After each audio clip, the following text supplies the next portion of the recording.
Bonjour chers élèves, aujourd'hui on va débuter une nouvelle leçon intitulée Les structures de contrôle en Xlogo. Pour cela, on va débuter par le plan de la leçon qui sera subdivisé en éléments suivants. Premièrement, objectif de la leçon. Deuxièmement, rappel de cours qui concerne la leçon des variables ainsi que la leçon des procédures paramétrées. Puis, on va aborder une activité de départ sous forme d'une situation problème. On va faire la solution de l'activité et on va aborder la notion de la structure de contrôle. On va définir qu'est-ce que ça veut dire une structure de contrôle, puis on va voir la syntaxe d'une structure de contrôle.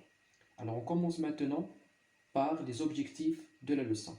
Alors parmi les objectifs ciblés par cette leçon, premièrement, définir la notion de structure de contrôle, puis savoir comment écrire une structure de contrôle en Xlogo. On va essayer de faire un petit rappel concernant ce qu'on a vu dans les séances précédentes. Nous avons vu qu'une variable, c'est une case mémoire dont le contenu est une valeur qui peut changer. C'est-à-dire on peut mettre des caractères, des textes, des nombres, etc.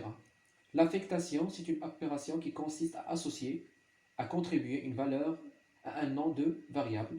Et selon la syntaxe suivante, premièrement, donne, guillemets, nom de la variable et la valeur. Exemple, donne, guillemets, x2, c'est-à-dire on a attribué la valeur 2 à la variable x.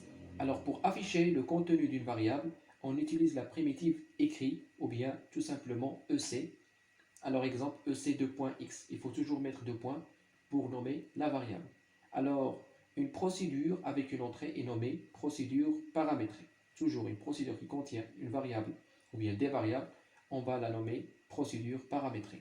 Alors une procédure paramétrée permet de produire plusieurs réalisations en changeant seulement les valeurs de ces paramètres ou bien de ces variables. La syntaxe d'une procédure paramétrée a plusieurs variables. On va mettre pour indiquer le début de la procédure, nom de la procédure qui doit être significatif, puis les paramètres.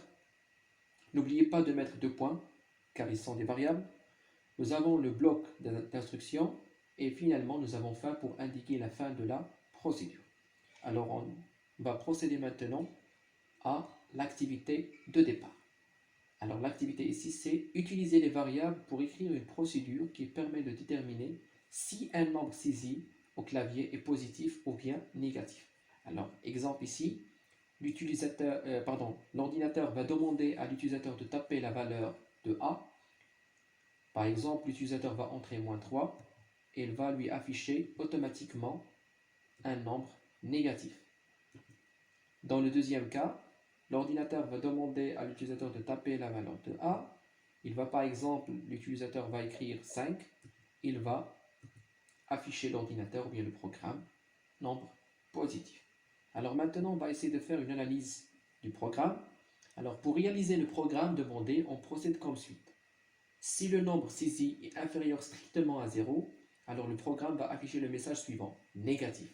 Si le nombre saisi est supérieur strictement à 0, alors le programme va afficher le message suivant, positif. Si le nombre saisi est égal à 0, alors là le programme va afficher le message suivant, nul. Car 0 c'est un nombre nul, ni positif ni négatif.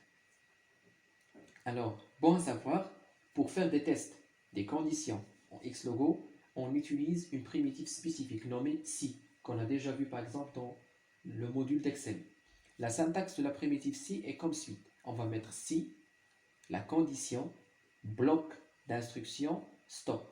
Et on va les mettre entre crochets. Il faut respecter, s'il vous plaît, cette syntaxe.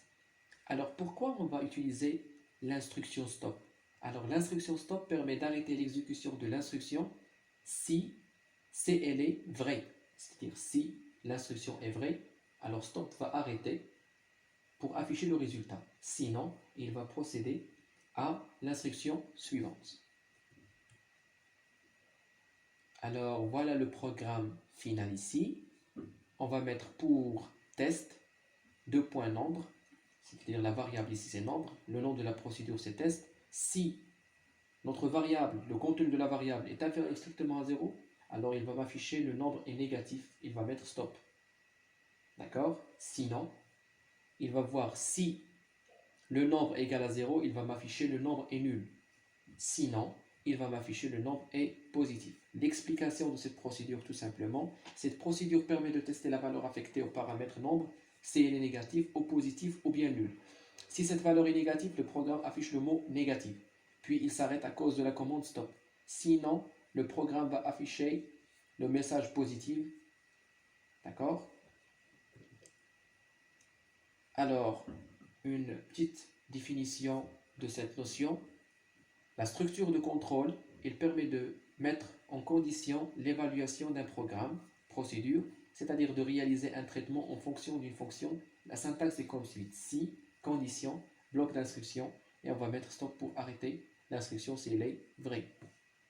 Alors pour cela, on va essayer de faire la partie pratique de la leçon.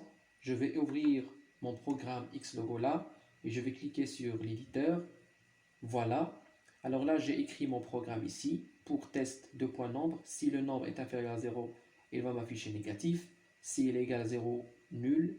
Si égal supérieur strictement à 0, il va m'afficher positif. Alors on va essayer de tester ceci. Je vais mettre ici test 4. Voilà, il m'affiche test 4, le nombre est positif. Très bien. Si je mets ici test 5, moins 5, il faut qu'il m'affiche, voilà, le nombre est négatif. Si je mets test 0, il va m'afficher le nombre est nul. D'accord? Merci, chers élèves, infiniment pour votre attention et à très bientôt.